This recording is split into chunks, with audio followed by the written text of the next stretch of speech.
ዛሬ ፈረንሳይ ለማሸነፍ አይኗን በአንድ ሰው ላይ አስቀምጣለች። እሱም ኬሊያን ኤምባፔ ነው። ኬሊያን ኤምባፔ ፍጥነቱ፣ ጎል የማስቆጠር ችሎታውና ትልቅ ጨዋታዎች ላይ የሚያሳየው ብቃት የዓለም ምርጥ ተጫዋቾች መካከል አስቀምጦታል።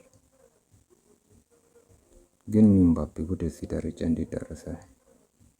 የመጀመሪያው ብቃቱ በሞናኮ በ2016/17 የውድድር ዘመን ዓለምን አስደነቀ።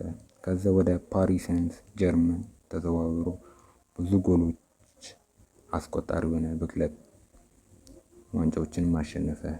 በ2018 ከፈረንሳይ ጋር የዓለም ዋንጫ ነሳ። በ2022 ዋንጫ ፍጻሜ ላይ ሃትሪክ በማስቆጠር ታሪክ ሰራ። አሁን ደግሞ ሌላ ታሪክ ለመጻፍ ተዘጋጅቷል። በዛሬው ወሳኝ ጨዋታ ቡድኑን ወደ ድል ይመራል። እናንተስ ምን ይመስላችኋል?